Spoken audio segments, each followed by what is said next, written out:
بسم اللہ الرحمن الرحیم الحمد للہ رب العالمین والصلاة والسلام علی سید المرسلین وعلی آلہ واصحابہ اجمعین اما بعد فاعوذ باللہ من الشیطان الرجیم بسم اللہ الرحمن الرحیم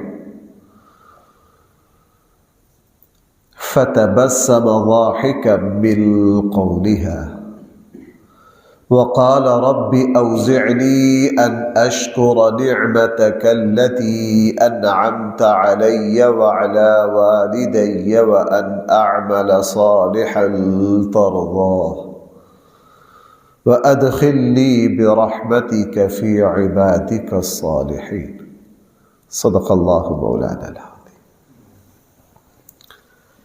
پچھلی آیت میں اس بات کا تذکرہ ہوا تھا کہ سیدنا سلیمان علیہ السلام کا لشکر جب ایک راستے سے گزرا، وہاں چونٹیاں تھیں۔ ایک چونٹی نے دوسری چونٹیوں کو آواز دی کہ تم اپنی اپنی بلوں میں گھس جاؤ، سلیمان کا لشکر آ رہا ہے، کبھی تمہیں روند نہ ڈالے۔ وَهُمْ لَا يَشْعُرُونَ، اور وہ کو جان بوجھ کر نہیں کرے گا، ہو سکتا ہے ان کو پتہ نہ چلے۔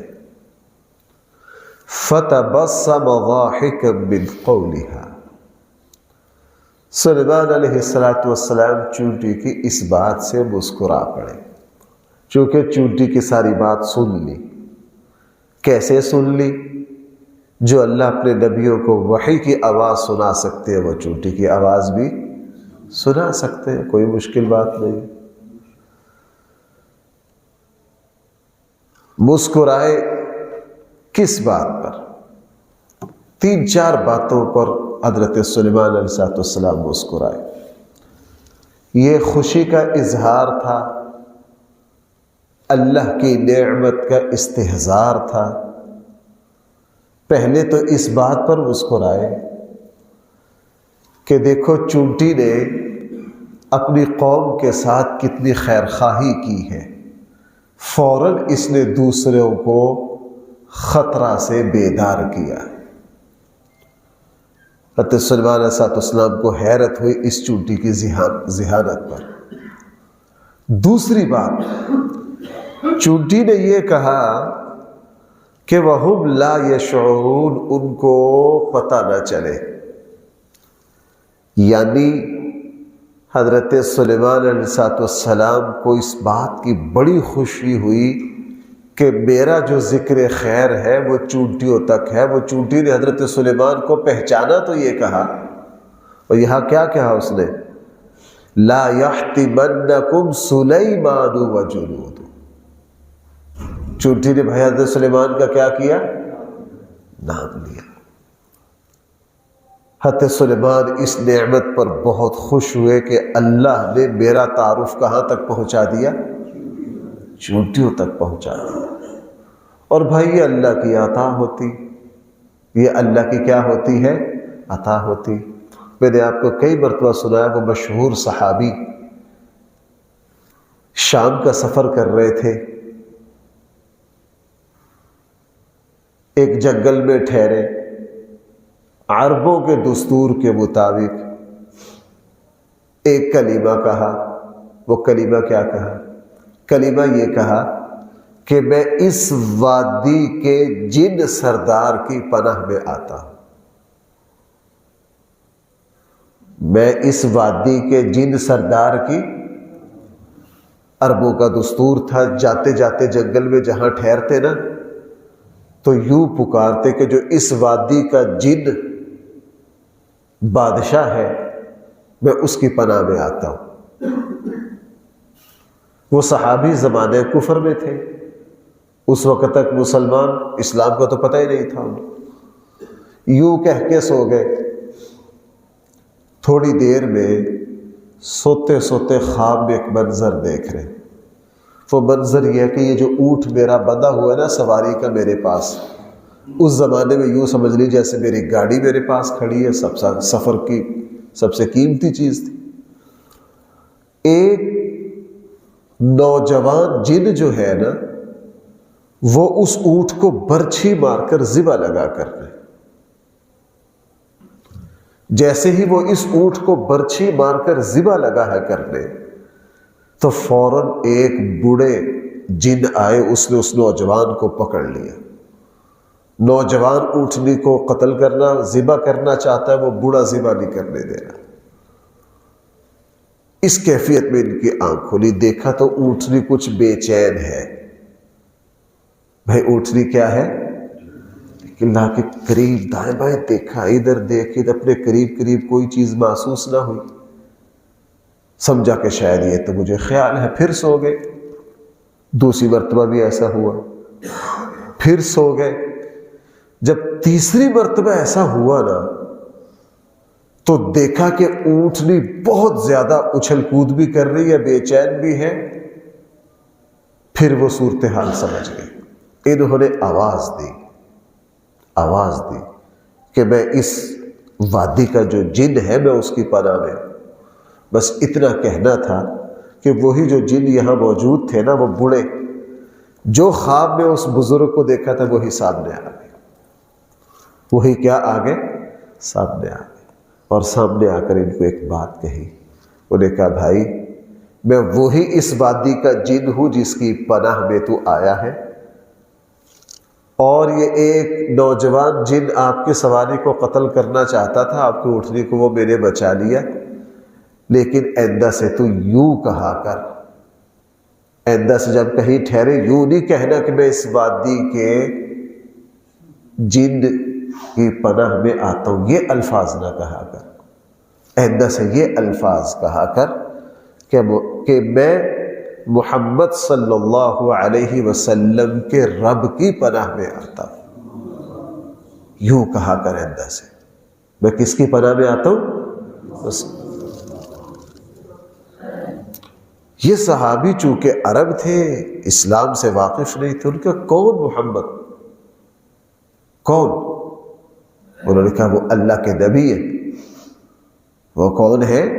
اللہ کے آخری نبی ہے، مبعوث ہو چکے ہیں، مکہ سے مدینہ کی طرف ہجرت کر چکے ہیں، اور ہم ان کی خدمت میں حاضر ہو چکے ہیں، ہم اسلام لے آئے ہیں۔ میں تو تجھے بھی اسلام کی دعوت دیتا ہوں، تو مدینہ جا۔ ایک جنگل میں، صحرا میں، یوں ایک غیبی وقوع ہوا ہو تو بھائی اس کیفیت کو وہی سمجھ سکتے ہیں، ہم تو نہیں سمجھ سکتے، ہم تو صرف واقعہ سنا رہے ہیں۔ بس یہ صحابی پھر صبح کے انتظار میں بیٹھ گئے۔ جیسے ہی صبح نمودار ہوئی تو وطن ان کا کچھ اور تھا، مدینہ کی طرف رخ کیا کہ یہ میرے ساتھ آج کیا ہوا، یہ کوئی واقعہ سچا ہے یا کوئی تخیل ہے؟ یعنی یقین نہ آئے اس واقعہ پر، حالانکہ پوری بات سن چکے۔ خیال آیا مدینہ جاتا ہوں، اگر یہ بات سچی ہوئی پھر جو کچھ ابھی میرے ساتھ خواب میں اور بیداری میں ہوا یہ ٹھیک ہے، یہ کیا ہے؟ یہ ٹھیک ہے۔ تو نکلے، مدینہ پہنچے۔ مدینہ پہنچ کر لوگوں سے پوچھا کہ نبی کریم صلی اللہ علیہ وسلم کون ہے؟ ان کو بتایا گیا کہ اللہ کے رسول ہے، مدینہ میں تشریف فرما ہے، مدینہ میں، اور مکہ سے ہجرت ہو چکی ہے۔ اللہ کے نبی صلی اللہ علیہ وسلم کی خدمت میں حاضر ہوئے، اور حاضر ہو کر ساری بات بتلائی اور پوچھا آپ کون ہیں؟ حضور نے فرمایا میں اللہ کا رسول ہوں۔ رب کون ہے؟ وہی جو کچھ جن نے کہا تھا، پوری بات۔ پھر یہ صحابی رسول اللہ صلی اللہ علیہ وسلم کے ہاتھ پر مسلمان ہوئے، اور بتایا اللہ کے رسول اصل تو میں ایمان وہی لے آیا اس صحابی اس جن کی بات پر، لیکن میں اس تصدیق کے لیے مدینہ آیا ہوں تاکہ آپ کی زیارت کر لوں، میرے ساتھ اس طرح ہوا ہے، اور اس جن نے میرا تعارف کروایا۔ یہ وہی جن تھا جو رسول اللہ صلی اللہ علیہ وسلم کی خدمت میں آئے تھے، اور بعد میں سورہ جن انہی کے بارے میں اتری، قل اوحی الی انہ استمع نفر من الجن۔ اس لیے یہ ایک پہیلی ہے کہ وہ کون سے صحابی ہیں جو جن کے ہاتھ پر مسلمان ہوئے، اور بھائی اللہ کی قدرت ہے. ایک پہیلی ہے جی، وہ کون سے صحابی ہے بھائی؟ سننا، آپ اس کی باریکی پر ذرا غور کریں گے. وہ کون سے صحابی ہے جو تابعی کے ہاتھ پر مسلمان ہوئے؟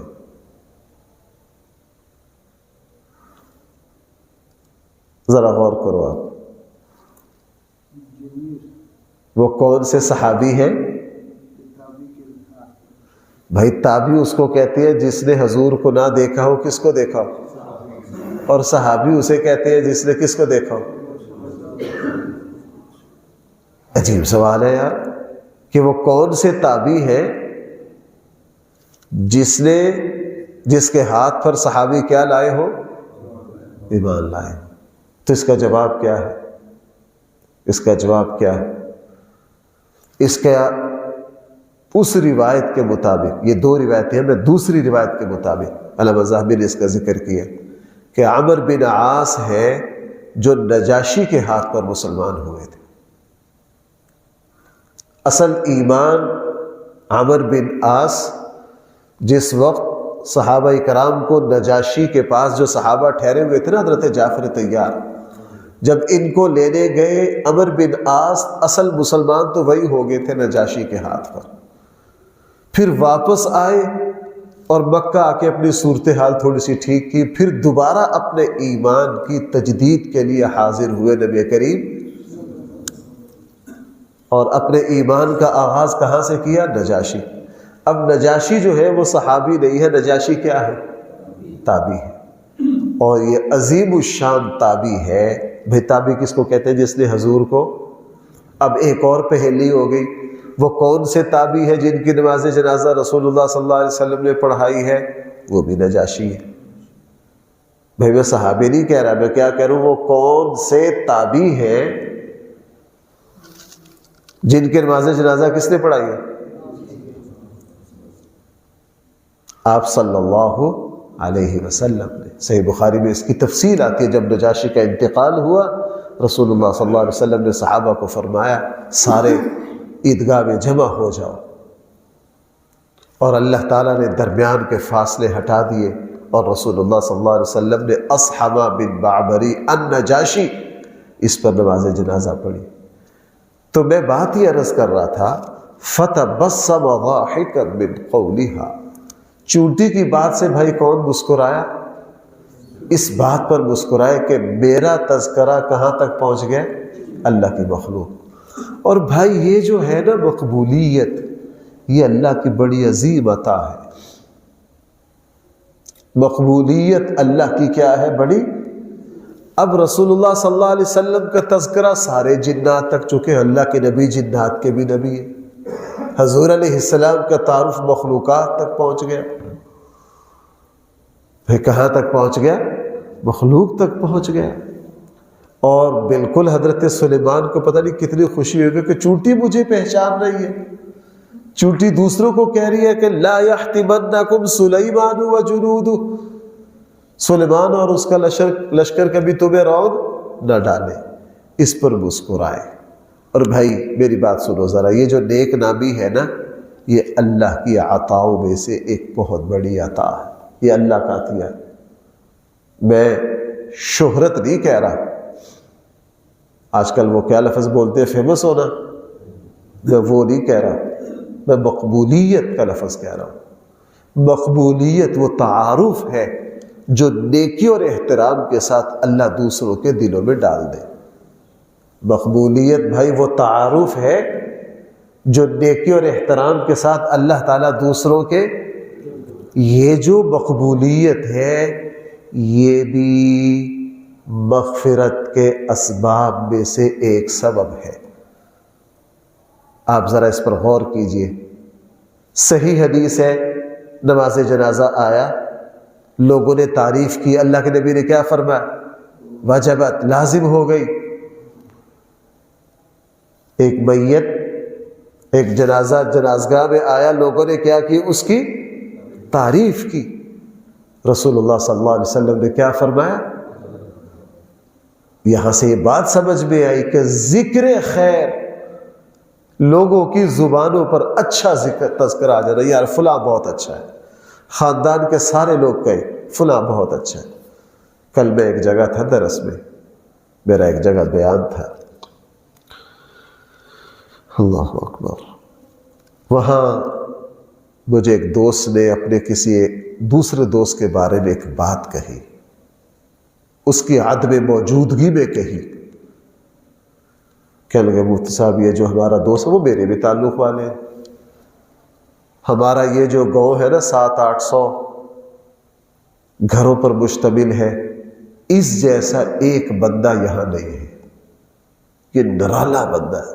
اور واقعی اس نے صحیح کہا، یہ بہت نرالا انسان ہے، بہت متواضع، متقی، خفیہ طور پر غریبوں کی مدد کرنے والا، عاجزی انکساری، لہجے کا بہت نرم، ہر کسی کے کام آنے والا. اگر اس کے منہ پر کہہ رہے ہوتے تو یہ تو چاپلوسی ہوتی، اس کے منہ پر نہیں کہہ رہا تھا، اور مجھے ذاتی طور پر پتہ ہے یہ صحیح کہہ رہا، چونکہ وہ بندہ ایسا ہی ہے. وہ بندہ کیا ہے؟ باقی مجھے ان کی خوبیوں کا اندازہ ہے. اب یہ بھائی جو دوسروں کے دلوں میں یہ ذکر خیر آیا، انشاءاللہ یہ اللہ تعالیٰ کے یہاں بھائی کیا بنے گا؟ مغفرت کا. اور میرے اور آپ کے لیے تھوڑا سبق بھی ہے یار، جب ہم دنیا سے جائیں کہ 2-4 تو دل سے کہنے والے ہو نا یار بہت اعلیٰ انسان تھا، ہم اس کے اخلاق سے متاثر تھے، ہم اس کے اخلاق سے متاثر تھے. ایسا نہ ہو کہ ہم زندگی میں کسی پر بھی نیکی کا اثر نہ چھوڑیں، کسی پر بھی نیکی کا اثر نہ چھوڑیں.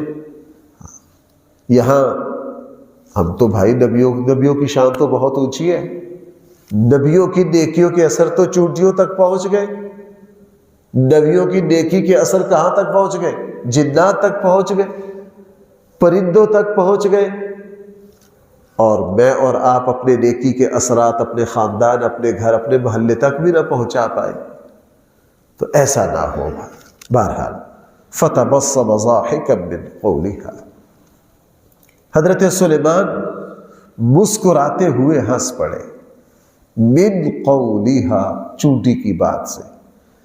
فوراً کہا اے میرے رب اوزعنی، مجھے توفیق دے، ان اشکر نعمتک التی انعمت علی وعلی والدی، اے میرے رب مجھے توفیق دے کہ میں شکر ادا کروں تیری اس نعمت کا جو میرے اوپر کی اور میرے والدین پر کی.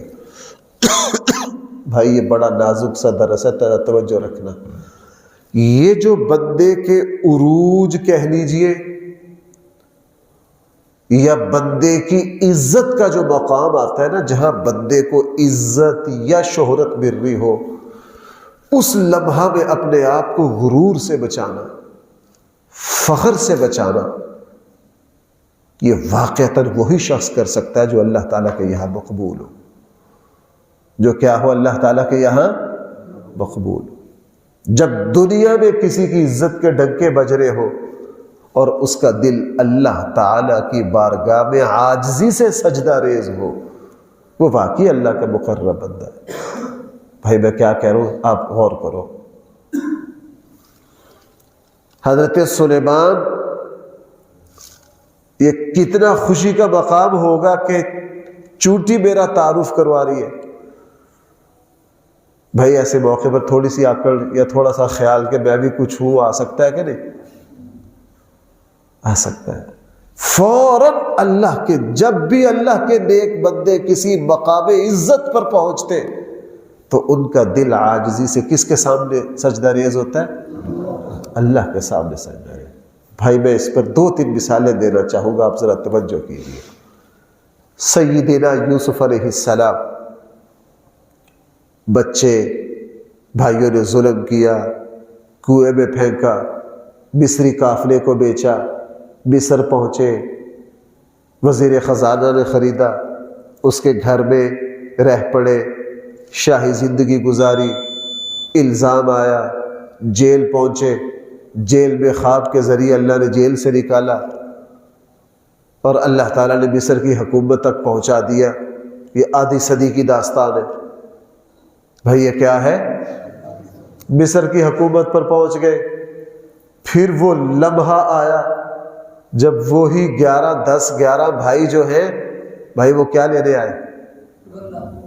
جنہوں نے کرتے کرتے وہ لمحہ آیا جب بھائیوں پر انکشاف ہو گیا کہ جس بچے کو جس بھائی کو کنویں میں پھینکا تھا یہ بادشاہ وہی ہے. معاف کر دیا. ابا کے حالات پوچھے، کہا اپنے ابا کو لے کر آؤ. بھائی ایسے ہی ہے. اور وہ دربار کا منظر کہ حضرت یوسف اپنے دربار میں استقبال کر رہے ہیں. عظیم الشان ابراہیم کا پوتا یعقوب علیہ السلام دربار میں داخل ہو رہے ہیں، بیٹے پیچھے. اور حضرت یوسف جو ہے وہ قرآن کہہ رہا وَرَفَعَ أَبَوَيْهِ عَلَى الْعَرْشِ وَخَرُّوا لَهُ سُجَّدًا. ادب میں سارے سجدے میں پڑ گئے. اب بھائی یہ کتنا عزت کا مقام تھا یوسف علیہ السلام کے لیے. لیکن آپ اس موقع پر قرآن کھول کر دیکھو، یہ جب یوسف کی عزت اور شان کا حد ہو گئی نا، اس مقام عزت پر کھڑے ہو کر یوسف علیہ السلام کہہ رہے ہیں فاطر السماوات والارض، اے زمین و آسمان کے بادشاہ. کیا کہہ رہے ہیں؟ اے زمین و آسمان کے بادشاہ، فاطر السماوات والارض انت ولی فی الدنیا والآخرہ، دنیا اور آخرت میں میرا والی وارث تو ہی ہے. توفنی مسلمہ. اور بھائی اس موقع پر انسان کے پیر نہیں لگتے زمین پر، اس موقع پر انسان کے پاؤں نہیں لگتے زمین پر. فاطر السماوات والارض انت ولی فی الدنیا والآخرہ توفنی مسلمہ والحقنی بالصالحین. یہ نبیوں کی شان ہے. ادھر آئیے ہمارے آقا صلی اللہ علیہ وسلم پر مکہ سے نکالا، نیشنل اسمبلی میں قتل کا فیصلہ ہوا، 100 قبائل نے شرکت کی، گھر کا محاصرہ کیا، غار ثور پہنچے، پتہ چلا ہاتھ سے نکل گئے. بھائی قتل پر کتنا انعام؟ مدینہ چلے گئے. بھائی غور کرو میری باتوں پر. مدینہ چلے گئے، پورے مکہ کی معیشت کو، پورے مکے کا سرمایہ اکٹھا کر کے شام گئے کہ اس آمدن سے مدینہ کو کچلنا. میدان بدر برپا ہوا، احد برپا ہوا، خندق برپا ہوا. انہوں نے دشمنی کی حد کر دی. 6-7 سال کے بعد اس وطن کو فتح کر رہے ہیں رسول اللہ صلی اللہ علیہ وسلم، جس کو آباد ہی حضور کی دادی نے. مکہ بھائی کس نے آباد کیا؟ حضرت ہاجرہ سے چلا ہے نا. بواد غیر ذی زرع کس سے چلا؟ اور اسی ہاجرہ کے کوکھ سے کون پیدا ہوا؟ اسماعیل. اسی کا آگے بیٹا کون ہے؟ امام الانبیاء صلی اللہ علیہ وسلم. مکہ ابراہیم نے آباد کیا. اس شہر سے نکالا جس شہر کو اس ہستی کی دادی اور دادا نے آباد کیا. اور صدیوں سے سارے حضور کے دادے پر دادے کہاں ہوئے؟ حضور کے والد عبداللہ مکہ میں، دادا عبد المطلب مکہ میں، ہاشم، عبداللہ، قصی، کلاب، مرہ، کعب، لوئی، غالب، فہر، اوپر تک سب کہاں ہوئے؟ یعنی یہ شہر آباد بھی انہوں نے کیا. اور ان ظالموں نے کس بے دردی سے نکالا رسول اللہ صلی اللہ علیہ وسلم کو. لیکن آپ ذرا غور کیجئے، جس دن مکہ فتح ہوا اس لذت کو، اس سرور کو ہم محسوس نہ کر سکتے ہیں. اللہ کے نبی مکہ میں داخل ہو رہے ہیں. دوسرے بادشاہوں نے جب اپنے وطن کو آباد کیا تو وہ غرور اور کبر کے پتہ نہیں کس پہاڑ کی چوٹی پر جا کر بیٹھ گئے. رسول اللہ صلی اللہ علیہ وسلم جب مکہ فتح کر رہے ہیں، جس اونٹنی پر سوار ہے، عاجزی انکساری سے اپنا سر اتنا جھکایا، صحابی فرماتے ہم نے دیکھا کہ اونٹ کی کوہان اور رسول اللہ صلی اللہ علیہ وسلم کا سر دونوں برابر ہیں. دونوں کیا ہے؟ اللہ کے نبی اٹھنی پر بیٹھ کر یوں جھکے ہوئے عاجزی سے، یہ مقام غرور تھا. لیکن یہاں امام الانبیاء کس مقام پر ہے؟ مقام عاجزی پر، مقام عاجزی پر. میں ایک اور مثال دوں. میدان محشر میں جب سارے نبی سفارش سے معذرت کر لیں گے، کس پتے کی نشاندہی کریں گے؟ پھر رسول اللہ صلی اللہ علیہ وسلم جائیں گے. یہ ہے مقام محمود جس پر صرف ہمارے آقا نے فائز ہونا ہے. اللہ کی بارگاہ میں جائیں گے. اس بات کو جب حضور نے بیان کیا نا تو اللہ کے نبی کے وہاں الفاظ مجسمہ عاجزی ہے. مجسمہ کیا ہے؟ عاجزی. یہ ہے نبیوں کی شان. جب ان کے سامنے دنیاوی اعتبار سے شان و شوکت کی جو منزل آتی ہے، بھائی وہ کس کی طرف متوجہ ہوتے ہیں؟ ان میں عاجزی آ جاتی، ان میں عاجزی آ جاتی.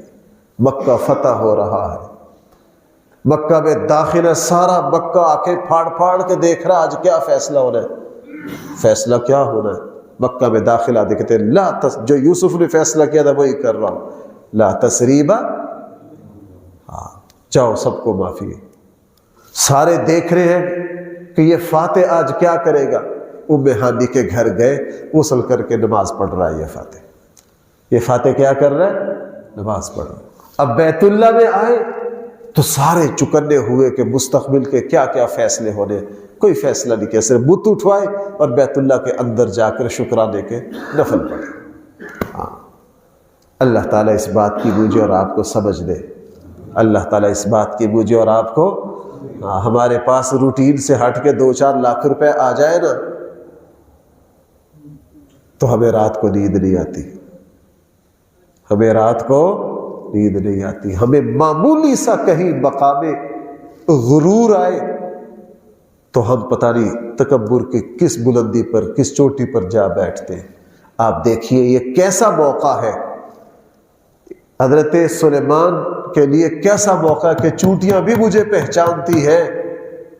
وہاں عاجزی کا کیا کلمہ کہا، قال ربی اوزعنی. اے میرے، اس میں بظاہر کو جوڑ نہیں لگتا. چونٹی کی بات سے سلیمان مسکرائے اور کہا، کہنا چونٹی کے بارے میں چاہیے تھا کچھ، لیکن کیا رہے، اے میرے رب، اے میرے رب اوزعنی، مجھے سنبھال، مجھے روک، مجھے توفیق دے، ان اشکرا، تاکہ میں شکریہ ادا کروں، نعمتک، آپ کی ان نعمتوں کا، التی انعمت علیہ، جو آپ نے مجھ پر کی ہے، وعلی والدیہ، جو میرے والدین پر کی ہے، وان اعمل صالحا ترضا، اور میں ایسا عمل کروں جو آپ کو پسند آ جائے، وادخلنی برحمتک فی عبادک الصالحین، اور آپ مجھے اپنی رحمت کے صدقے اپنے نیک بندوں میں شامل کر لیجئے. اس دعا میں 3-4 باتیں اور بڑی اہم ہیں. اللہ نے توفیق دی تو انشاءاللہ میں کل عرض کروں. الحمدللہ رب العالمین، والصلاة والسلام علی سید الانبیاء والمرسلین وعلی آلہ واصحابہ اجمعین. ربنا آتنا في الدنيا حسنة وفي الآخرة حسنة وقنا عذاب النار. صلى الله تعالى على خير خلقه سيدنا ومولانا محمد وآله واصحابه أجمعين برحمتك يا أرحم الراحمين.